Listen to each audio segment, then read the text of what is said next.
giving life. So let's real quick Google. Let's Google this thing. Let's Google what actual cryptography means, right? So what does cryptography mean in terms of definitions? Because I'm bad at remembering them. The art of writing or solving codes. Haha. So cryptography can't really be destroyed because you're always going to have people who are writing or solving codes. Cryptography, though, when applied to a computer context, basically refers to encryption, generally anyway. Secure cryptography would be a code which is written in terms of a hash code. That's sort of a code as in like a crackable code that is not very easy to get into. That would be secure cryptography. So say you have an encrypted drive that has a password that's just like, hello, goodbye. That's a terrible password, and it's not very secure cryptography. However great the encryption might be, if the key is stupid, then it doesn't really work.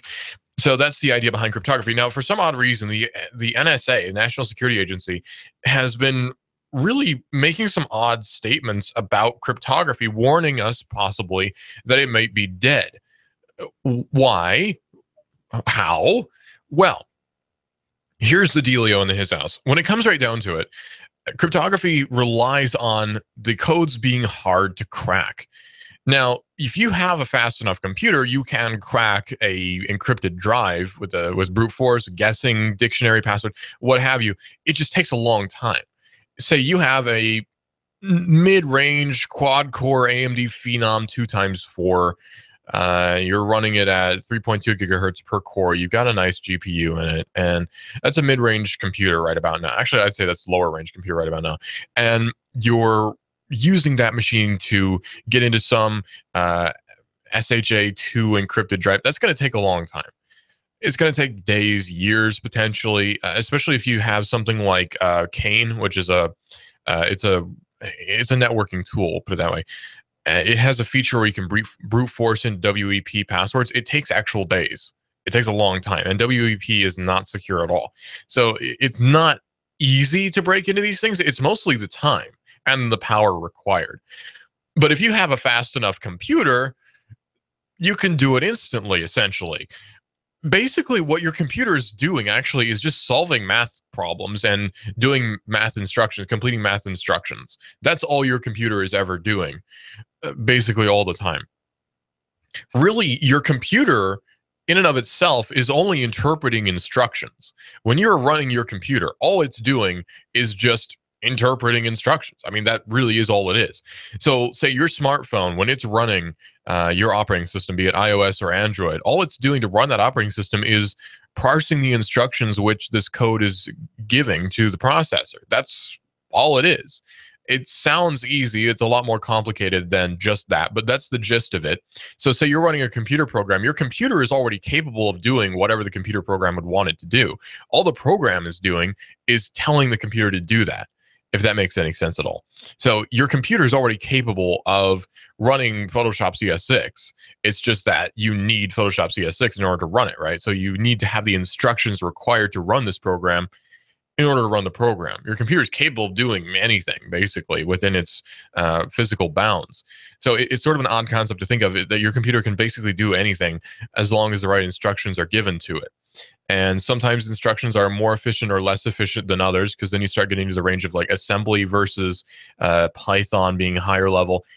That's a whole nother topic for a whole nother day. Here's the thing, though, that's starting to worry people, is the idea of quantum computers, which are totally outside the bounds of anything that we're working in right now when it comes to computers.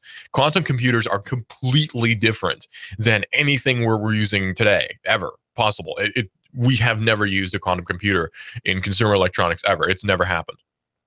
In fact, as far as we know, and that's the key phrase, as far as we know, a quantum computer has never actually been used in an industrial application either. Now, a quantum computer works in a kind of weird way because it uses qubits in order to parse instructions. With a computer, you have binary instructions. Those binary instructions are basically opening and closing gates. Again, when you're running an instruction, all it's doing is opening and closing a gate. That's another kind of weird thing. The ones and zeros are open and closed states. So if you're opening and closing gates on these many transistors, that's a processor. That's it. Simple as that. It's kind of weird to think about that. That's basically all it is. It's just ones and zeros, open and close instructions. That's all a computer program is. Just many billions of them per second, trillions of instructions per second. It's kind of weird. So a quantum computer will be able to do that even faster, basically. And that's what's getting people worried about the whole idea of faster quantum computers, which would be able to crack modern cryptography in a few seconds. The definition, by the way, of quantum computer is a computer that makes the use of quantum states of subatomic particles in order to store information. The problem that we've run into right now, actually, when it comes to silicon processors is space, because now the transistors are literally a few atoms apart. That sounds like it's the hardest thing to engineer, but obviously it's not, because we have many, many, many processors which have transistors which are literal atoms apart, just a few atoms apart. The transistors are. So that being the case, it's a feat of engineering, yes, but it's also mass marketed. It's mass produced. We can do it many times over with little to no flaws. You get some duds sometimes, but that's about it.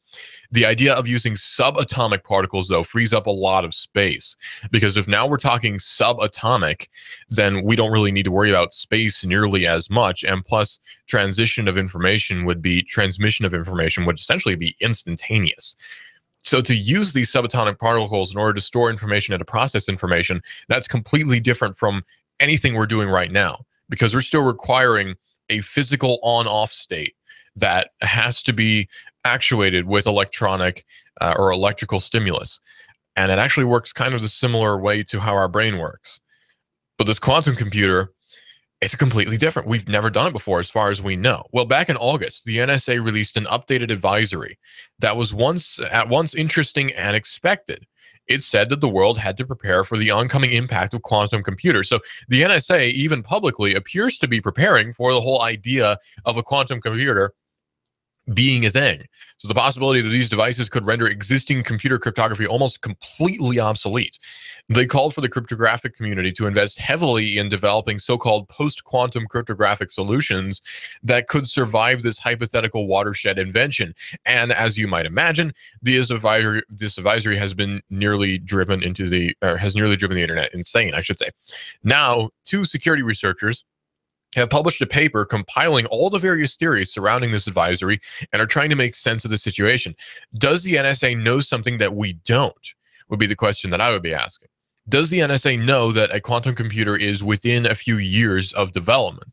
Or possibly, does the NSA know that one already exists, perhaps in a national lab somewhere? We don't know. I mean, I do know of people who work in national labs. I've met a few, and lots of odd stuff goes on there. It's not like super top secret or anything, but it's far more advanced than a lot of us might think sometimes. It's sort of weird to think about how far ahead we are in terms of sciences that we don't even really think about. Think about the Large Hadron Collider. That was built actually kind of a long time ago when it comes to it. You know, CERN has been around for quite a long time. What sort of developments have been made over at CERN in Switzerland? I'm not sure, because a lot of it is top secret. There are whole divisions, whole agencies that are dedicated to the development of technological institutions, technological innovations that have all of its findings top secret. And so we do not know what's being built in some of these facilities. Is a quantum computer actually possible? Is a quantum computer already in existence? We don't know. Remember that quantum computers have obsessed internet weirdos for as long as the concept has existed, of course, according to Extreme Tech. Try really looking into the deep web sometime, and you'll quickly come up against the idea of quantum deep web, a deep web that can only be accessed by or through Illuminati-style quantum networks that, of course, do not actually exist. Much of this lore is simply gleeful trolling by people who love to mislead noobs, but many of the most entrenched people of the internet really do believe some of this stuff, but okay. Now, here's the thing. People really do believe that there might be a real quantum computer already in existence. Is it, though? I mean, is there a quantum computer already in existence? We don't actually know. The NSA has been a booster of elliptical curve cryptography, or ECC, which makes backpedaling and this announcement a little bit confusing. Now they're saying that this ECC is a stopgap solution waiting to be made obsolete by quantum research, but that's what it's always been. So what changed? While it's certainly possible that the NSA has a secret, super successful quantum computer behind closed doors, that looks kind of unlikely at this point. Not only does the NSA seem to lack the sheer volume of pure science research talent that would be necessary to compete with the major openly admitted research bodies, but the Edward Snowden leaks revealed that absolutely there's no indication that the NSA has or soon expects to have access to post-quantum capabilities. So what agency would have a quantum computer, if any? Maybe the NRO, the National Reconnaissance Office, could use one, I suppose. But really, government agencies would want one, but which government agency would build one? And keep in mind, too, government agencies don't just build things. Governments don't build anything. Well, at least our government doesn't actually build anything. It hires contractors to build things. Almost everything is done through contract. Think about the guns that which we use in the military, right? I mean, it's not made by the Army Corps of Engineers or anything. The M16 is not manufactured by the US government. No gun has been. It's made by a contractor, bought from that contractor in huge volumes, and then distributed out to the different troops. The Singer Sewing Machine Company made M16s, for heaven's sake. I mean, there's contractors all over the place. There would have to be a contractor then to build this quantum machine. There would have to be some agency, some business offering up the materials necessary for this quantum computer. So which contractor is it, if it even does exist? We don't know. So that's what makes this whole thing seem kind of suspect to me. Because in order for a government to create something like that, there would have to be a lot of money being poured into it, which we know government has. There would also have to be a lot of research poured into it, which I'm sure government has as well. But there would also have to be a lot of materials. Where would government achieve or attain those materials? And plus, a lot of the stuff that government buys is a matter of public record, and most of it's supposed to be. So you'd think that the development of a quantum computer would be made at least somewhat public. If it did exist, there'd be some clue that it did. This NSA warning seems to be more of, well, just that, a warning. It seems to be just a warning. It's simply the NSA saying that, hey, cryptography is actually going to be rendered obsolete as soon as the quantum computer reaches attainability by the consumer or by a business. So cryptography, which we currently have, relies on it being really hard to crack. And your password being secure and encrypted on Google servers basically relies on the whole idea that it's hard to get into, it's hard to crack without the key, if not impossible. So what do you do if a quantum computer gets built? Essentially, all of that cryptography is now suddenly obsolete. You'd have 20 some odd years of protected passwords, which are suddenly not protected anymore. You'd have 25 something years of encryption, which is suddenly worthless. That's a scary idea to a lot of people. And I would assume also to the NSA, because the NSA uses standard computers, silicon chip computers.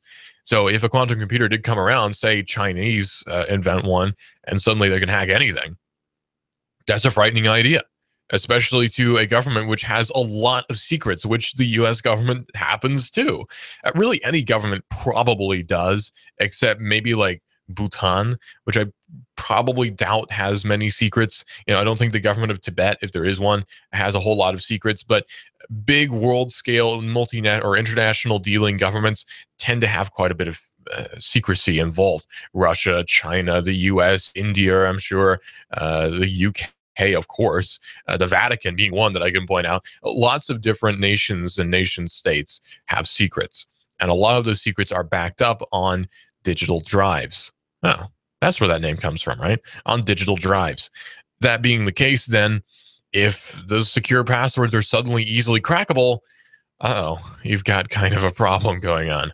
This is Hot News Talk Radio AM 1240 and hotnewstalkradio.com, where we are very secure and we also don't have a quantum computer, unfortunately. You can check us out, though, on the website. Just go to YouTube or actually, that's one way you can watch us, I should say. Go to YouTube and then search for Hot News Talk Radio, and you can see me streaming live there, where I look kind of soggy because I actually just came in out of the rain. I do enjoy rain, though. I think I like rain. I like this weather that we are having more than I like summer, which is weird. Like being a Southerner and everything, I'm sort of expected to just love summer all the time. I actually kind of don't.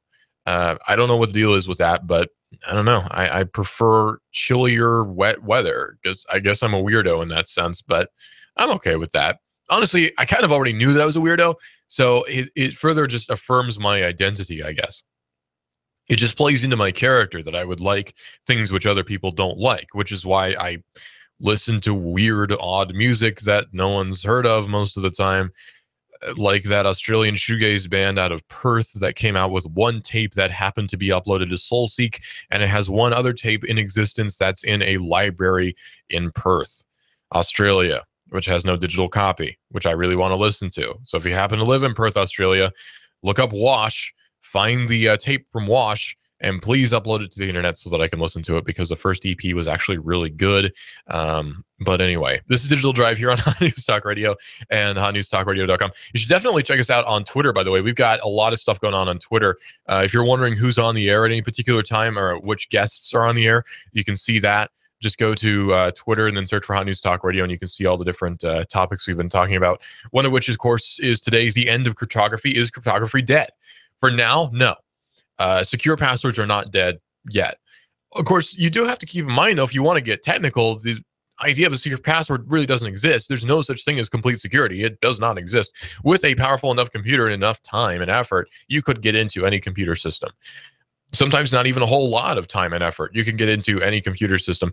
You have to get in the idea, too, of social engineering, where you simply talk to someone and say, hey, I'm with the IRS and I need this guy's social security number because we have had a problem with our computer systems over here, and they hand it over to you. It can happen. You know, if you read the book, there's a really good book about this. It was actually written in the earlier 2000s called The Art of Deception by Kevin Mitnick. Yes, that Kevin Mitnick, the famed hacker who was arrested by the FBI and put into federal prison for a long time.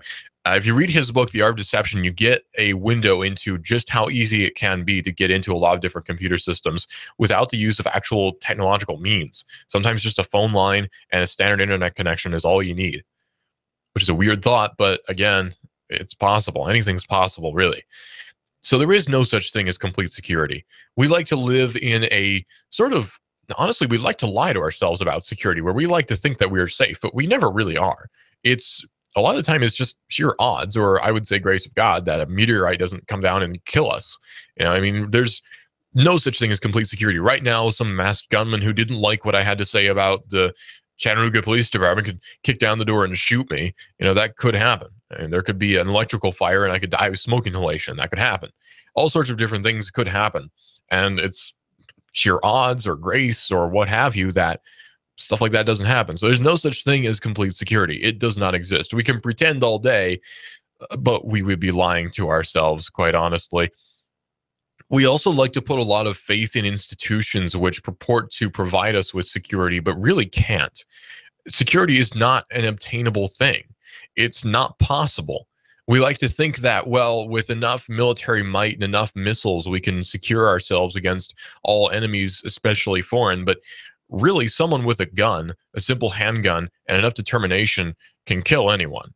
And that's the simple fact of the matter. Not saying that that should happen, or it would be good if that happened, but it can. It just is that way. So there's no such thing as complete security, and it's always been that way. It's not like things have gotten worse or better. It just is. That is the world we live in. And I don't mind, actually. I'm not too worried about it, because without a little bit of insecurity, the world wouldn't be very fun. What if we were all wrapped up in bubble wrap and nothing could ever hurt us? I would take the risk out of everything. I would take the fun out of everything. Sometimes risk is fun. Sometimes danger is fun. Sometimes exploration means danger, and that's okay. Things aren't as bad as we like to think sometimes. You know, a lot of people like to preach gloom and doom. I'm not one of those guys. Yeah, things are bad sometimes, but really for us, living where we are, doing what we do, things are actually kind of okay. This is Digital Drive here on Hot News Talk Radio, AM 1240 on hotnewstalkradio.com. You can also check us out on Twitter, and I wish you would. Twitter, search for Hot News Talk Radio. This is a modern world. This is the modern world. What kind of fool do you think I am? You think I know nothing of You give us 12 minutes and 40 seconds, we'll give you Chattanooga and the world. News Talk 1240. Sky Aerial Services uses advanced drone technology to give you a better perspective and depth of your property and project. We offer aerial photography and video for your business, farm, home, or advertising campaigns, as well as editing services to complete the experience. Call us at 423-521-0284 and see how we can help you tell your story about your business, property, or project. We work with real estate professionals, both commercial and residential, developers, engineer inspectors, surveyors, ad agencies, auto and boat dealers, mapping services, insurance inspectors, corporate marketing, charity events, weddings, and photographers. Our consultation is free. Call 423-521-0284. That's 423-521-0284, or visit our website, skyaerialservices.com. Sky Aerial Services. The sky is our limit. Here you are, working to keep your customers happy and to manage your cash flow. IRS problems are the last thing you need, but here they are, flapping about you like vultures. Get help from Eric Pelton and his team of accountants at E.J. Pelton Company.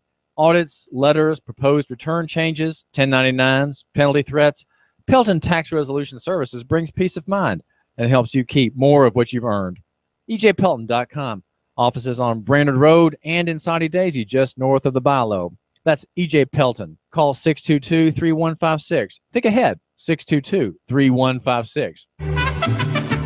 We've got a table here at Delia's in Soddy Daisy, ready to delight in a plate of authentic Mexican food. Delia's spreads a rich selection: loaded nachos, crazy chicken, homemade tamales, maybe the enchiladas with beef, chicken, pork, quesadillas. Every dish beautifully pictured on the menu to help us decide. Join us for lunch or dinner. We're at Delia's in Soddy Daisy on Dayton Pike near the Thrasher Light. Here's dinner. Delia's uses the freshest ingredients, cooked to perfection. Nachos, homemade. Delia's open every day except the Lord's Day. For lunch and dinner, treat yourself to Delia's genuine Mexican food. In Soddy, call 521-7145. That's 521-7145. Hi, I'm Rebecca Costa, host of the Costa Report, every Sunday at 9 a.m. This week, we take a step back from politics, business, and global events to speak with well-being expert Deepak Chopra. We've all had the experience of feeling invisible at a party, at work, or at home. Join us as we discover what to do when we feel invisible this Sunday at 9 a.m. on the Costa Report, right here on AM 1240, Hot News Talk Radio.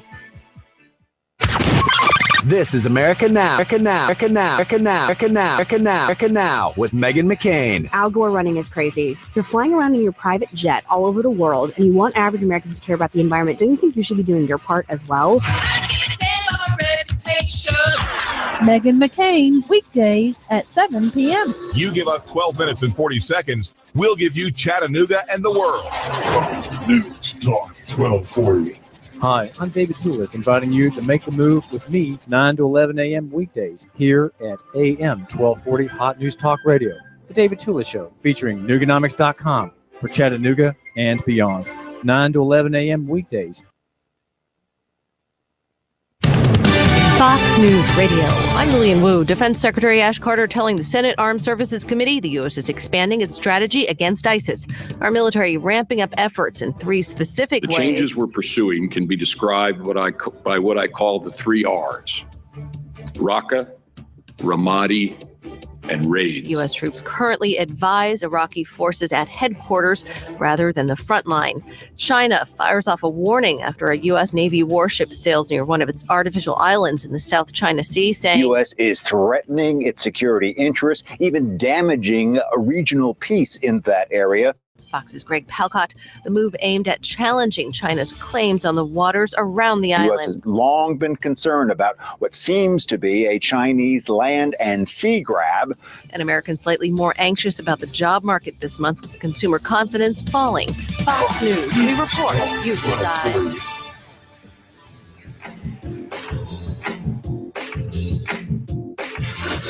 You give us 12 minutes and 40 seconds, we'll give you Chattanooga and the world. News Talk 1240.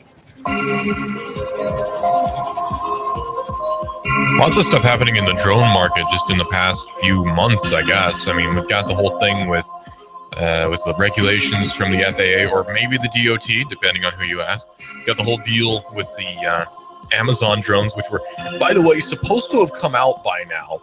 but thanks to the FAA, did not. We would be so much farther ahead than we are now if it weren't for intervention on the side of governments.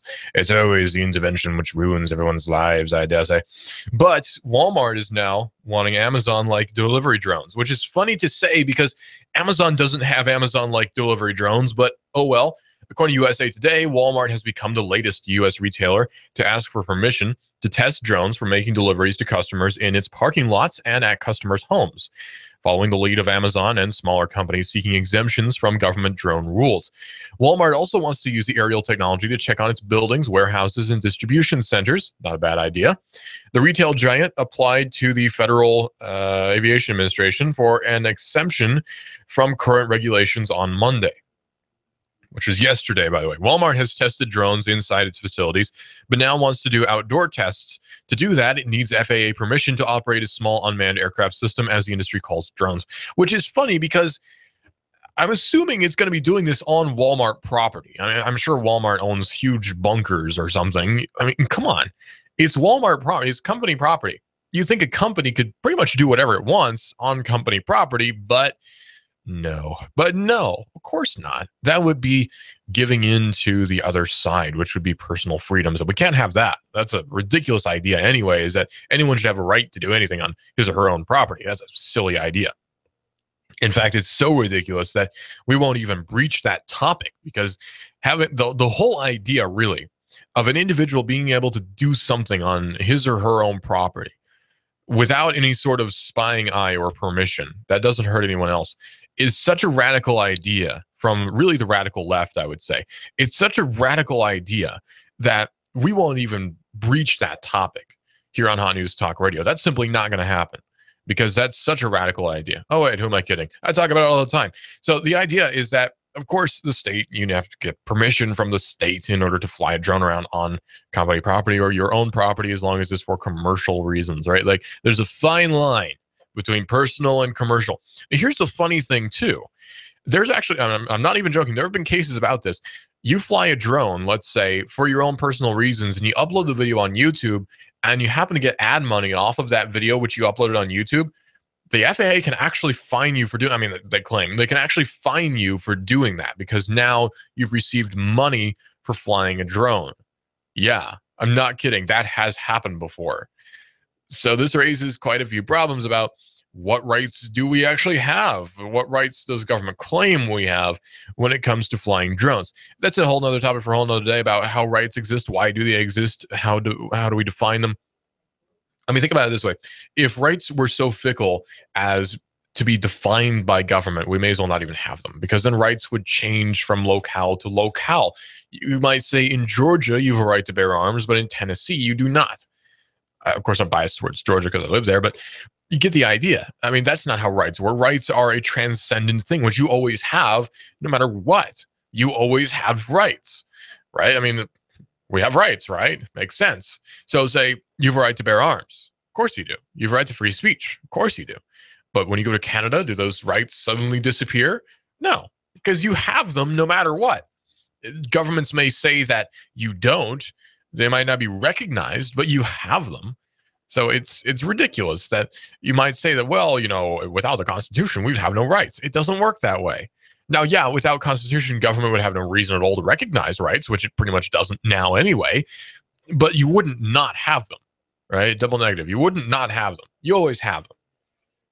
I don't want to be too grammatically incorrect, lest David Tulis from his show, the David Tulis Show from 9 to 11, come in and throttle me for my lack of grammatical correctness. He's an English major, by the way, master's degree, in fact, much more schooled than I am. And I have to check myself around him, because if I say something which is grammatically incorrect, I don't know, he might edit me, and I don't want that to happen, because the last thing I need, honestly, is to get edited.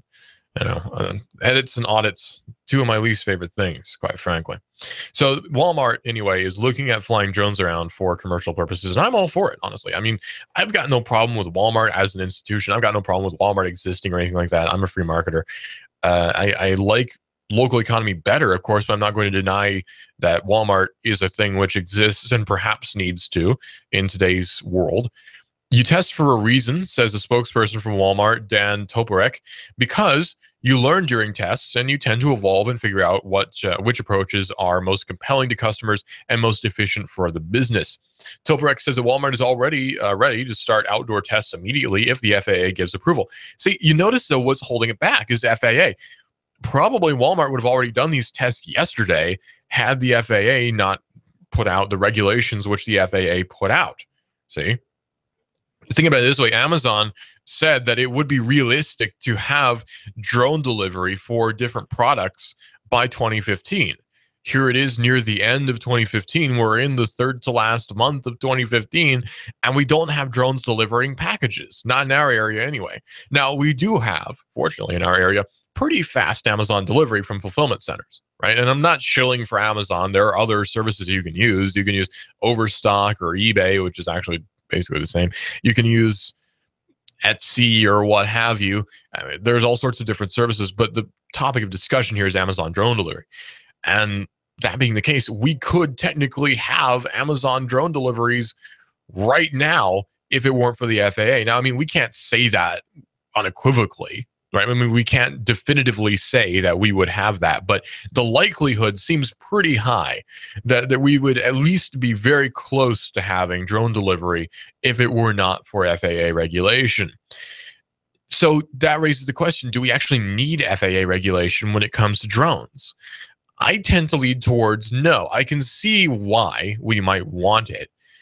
But here's the thing too, and I like to bring this up when we talk about drones, is you have to wonder about damages. The question becomes damages, because if we're talking about regulation, it's already a crime to, say, fly a drone into an aircraft, because you cause damage and the airplane crashes and kills a bunch of people, you're going to be charged with probably involuntary manslaughter. Lots of charges of involuntary manslaughter for every soul on board that plane. That's a lot of charges. That's a lot of charges, plus destruction of Boeing property or American Airlines property or whatever. You're going to be charged with a lot of stuff. That's already a crime. And then to slap on some FAA regulatory fee on top of that, it just seems petty. It seems worthless at that point. Also, $250 fine for flying above 600 feet. It's like, okay. So if you fly above 600 feet and nobody gets hurt, really no crime has been committed. In the traditional sense of a crime, there's been no damage. There's no restitution to be paid except to the FAA, which lays claim over the airspace above 600 feet for drones for some reason. There's been no damage, thus there is no real moral crime. There's no restitution to be made. There's no bodily harm which has been caused. Really, nothing bad has happened at all. Nothing bad. So who cares at that point? Let Amazon fly around drones if Amazon wants to. If there's a violation of property, we can start to talk about that. But if there's not, then who cares? Why does the FAA care? I mean, we know why the FAA cares. There's two parts to it, really. Monopoly and money. So really monopoly money. But monopoly being, of course, the FAA must maintain control over the airwaves, airwaves. We're on the airwaves, over the airspace. This is necessary for governmental control over everything. The government doesn't really work if it doesn't control everything, so that's a given. But also money. This is a great source of revenue collection. If you catch somebody flying a drone above 600 feet, fine them $250, that's an easy $250. Who wouldn't take an easy $250, right? I mean, I would. Man, if I could fine you $250, don't you know I'd be fining everybody $250? I'd be all over that. If I could get someone to pay me for having basically done nothing wrong, or any service to me whatsoever, I would be very rich. And that's the whole idea, really, of the state, is that if I can find somebody for having done nothing bad at all, that's a lot of money to be made. Say you drove 55 and a 40, you didn't hit anybody, nobody was hurt, but I caught you doing it. Now it's wrong, and I'm going to fine you $200-something odd because you've now committed the worst atrocity possible. That's basically the idea behind the whole revenue collection and drone collection or drone regulation, all sorts of different things. It causes quite a few problems, and it really does infringe actually on our rights, because certainly I would say you have a right if you are operating a business to fly a drone around, right? FAA regulation or no, you do have that right. But the FAA claiming suddenly that you can't because you might hurt somebody, that's a preventative law, really. And laws are not there to prevent crimes. Laws are there to punish someone after a crime has been committed. If there's been no crime, then why are you being fined for something? In the traditional sense of a crime, there's no damage, there should be no fine. Simple as that, right? But It doesn't work that way here, unfortunately.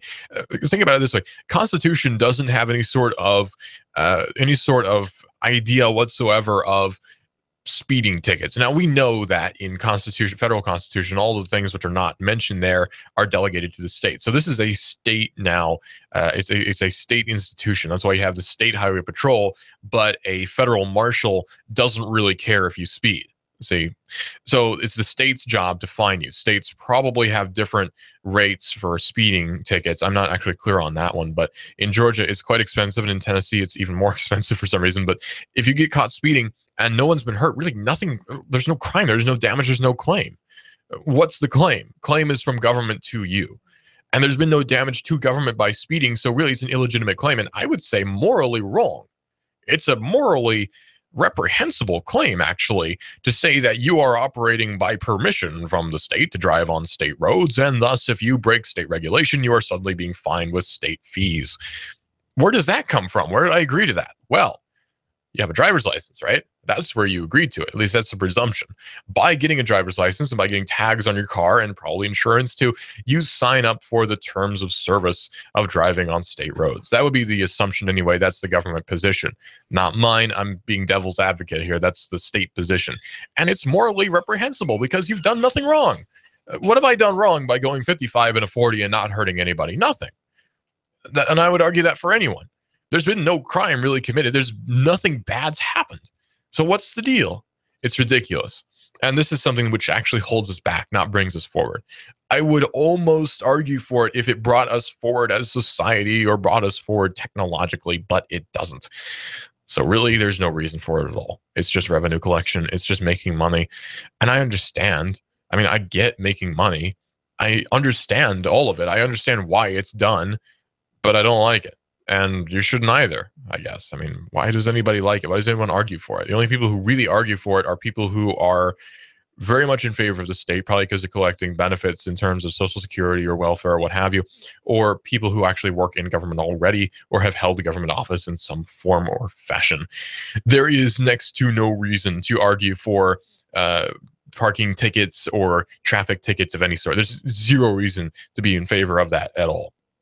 It just makes no sense. It's contradictory to say that I'm for personal liberties, but I also support parking tickets and traffic tickets. It makes no sense at all. You know, it's one or the other, really. I wonder what, George Washington would say. What would Thomas Jefferson say if he found out that people in the future in this country he helped to form are being fined exorbitant fees for going a certain arbitrary speed on a road? I wonder what he would have to say about that. It'd be interesting to see Jefferson's perspective on everything regarding how things are run today. He'd probably be flipping tables and whipping people, but oh well. Anyway, that's a whole nother topic for a whole nother day. We could get into what would the founding fathers think? What would they think about what we have today? But oh well. The Russian Navy right now is being a little bit, according to the feds anyway, a little bit aggressive. Just a tad bit. And really, that's kind of the Russian way when it comes to military. Actually, that's just the military way, is to be aggressive.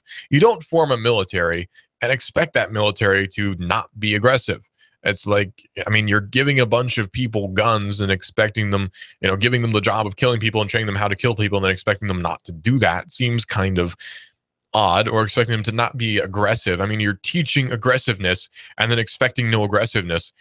Doesn't make any sense. Our military is the exact same way. Very aggressive. It's just that we're the good guys, I guess. I don't know. So it's no surprise the Russian military would do something such as this, but oh well. The New York Times is reporting that the U.S. defense and intelligence officials have been expressing increased concern about the aggressive activities by the Russian Navy's submarine and spy ship fleet in the proximity of critical undersea communications cables, perhaps assessing them for potential attack in the event of a crisis. There's no evidence that the Russians or anyone else have cut cables yet, of course, because then suddenly we would have no communications with Russia. But intelligence agencies of the U.S. and its allies have observed increased activity by the Russian fleet along cable routes, even close to the U.S.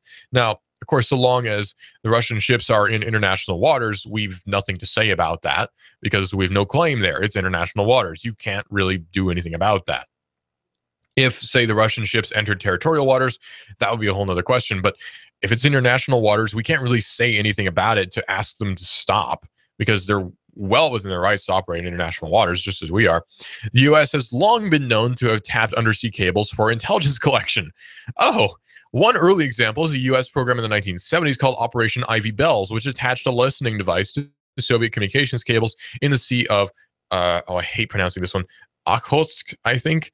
You know, that sea in Russia where that splinter cell level was, linking facilities in the Kuril Island chain, recording unencrypted communications on tapes, which were then retrieved by divers monthly. The program ended in 1981 after a National Security Agency employee sold information about the program to the Soviets for a mere $35,000.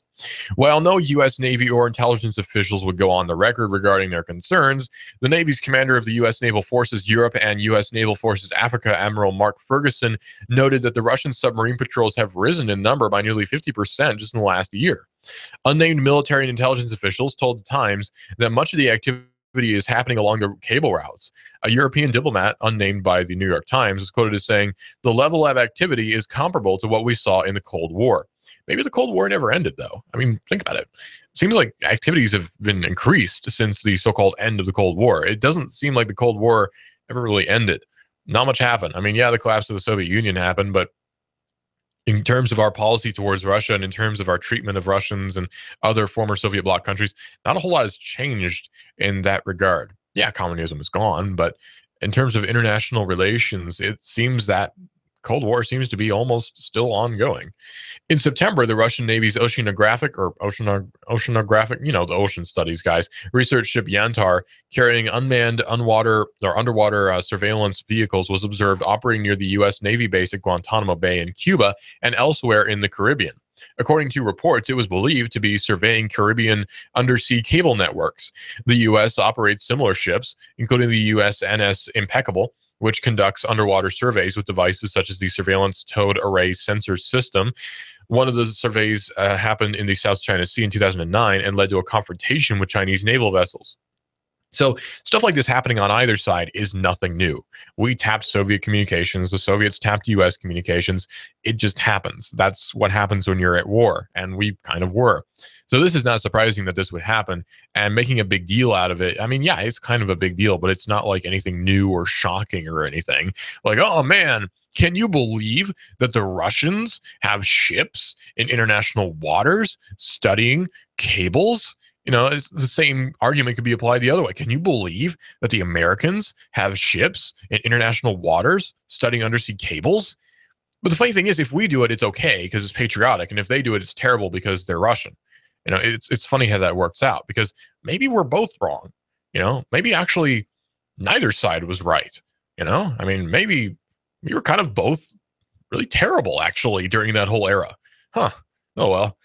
While cable breaks do happen actually all the time because of seismic activity or, funnily enough, sharks, actually, a concerted effort to cut multiple undersea cables could actually cause disruption of the global internet and have both economic and military repercussions. After all, you kind of actually do need communications. I mean, you need communications in order to run an effective military. So to take out communications would essentially cripple military. If you could take out, say, satellites, that would end GPS. So if you could somehow take out different satellites strategically, you would end the global positioning system as it is today, and there'd be no way to route troops except with old school maps, which are not accurate because, believe it or not, topography changes. So we'd be going back to World War II style tactics, which, while they worked, only really worked with huge numbers, and we don't have huge numbers. And in fact, U.S. military membership is at the lowest level since 1945. That's, well, I wouldn't say that's a problem, but the feds do. I have no intention of ever joining military. I don't know why people do it a lot of the time. So it seems unsurprising that military membership is at a all-time low. People are constantly posting on Twitter about this. I think it's funny, but people are constantly posting on Twitter about this, saying that this just displays how awful our generation and my generation is, or whatever. But I think more it's a demonstration that we're kind of sick and tired of war and conflict. Think about it this way. Okay, our generation is not unique, but we are experiencing something that the last generation didn't really, which is, I was born in 1995, okay? I'm young, I'm 20. In 2001, we went to war with Afghanistan. I was 6. Okay, then 2003, we went to war with Iraq. And then we had the operations in Pakistan, and we had the drone wars, and we had all these different things are happening. We have known nothing but war. My generation has known nothing but war. This country has been in a constant state of war on terror since we were little kids. Some of us were 6, 5, whatever. Millennials have known nothing but war, and we're kind of tired of it. At least I am. I don't want to join the military because I don't want to get into that whole war idea. That's not something I'm interested in, because war is not something that I'm very interested in engaging in. And there are a lot of other people who are thinking similarly to me, saying there's not much money in it. There's not much reason to join. And the benefits are not that great. And so why would I? Simple as that. Why would I? Give me a good reason. Patriotism is not a deciding factor for that for a lot of us, especially people my age. We're not really in on that whole thing. We don't buy it, basically. So it's interesting to see, though, that the military membership has gone down lower than it was in 1945, which that means that a large-scale military operation with personnel is not very likely, which is why, of course, the military is now heavily investing in automated soldiers, drones, robots, Boston Dynamics type deals. You get the idea. So government now needs, or military now needs, non-humans, we'll say, to engage in conflict. If we had a totally automated army, there'd be no need for people to join the military anymore. So military membership going down actually doesn't really mean a reduction in firepower nearly as much as it means that we don't actually need personnel as much anymore. It's not necessarily a bad thing. And again, people my age don't really see a whole lot of reason to join in the first place. There's lots of opportunities here and not a whole lot of opportunities out there. So why would we want to leave? There's a lot of stuff to do here. So why leave? That's not a demonstration that our generation's any worse than the last one. It just means that times have changed. We're not the same people that we were in the 70s. It's not the 40s anymore. Greatest generation is almost gone. So there's not reason to be like the previous generations because that time is gone. It's not here anymore. This is the technological age, not the age of war. It's over. The whole idea of wide-scale war is kind of over. It's outdated. It's not necessary anymore when we have what we have now. And it's great, actually. I prefer living in a world like that because, people talk about the glory of World War II and everything, but why would we want a repeat of that? Because a lot of people died. A lot of civilians died. A lot of military members died. A lot of kids died. A lot of people who are in World War II were younger than me. There are people out there dying right now who are younger than me. And that's a disturbing thought. So why would I want to engage in that? Why would I want to participate in that? That doesn't make any sense to me. And it doesn't make a lot of sense to a lot of other people my age too. So it's not that we're hippies. It's not that we're deadbeats. It's just that we have a different way of thinking that doesn't really fall in line with the whole idea of let's go get blown up for fun, because that's not really my idea of fun. This is Digital Drive here on Hot News Talk Radio. Fletcher Keon Rose is coming up next. This is a mob mode. This is the mob mode.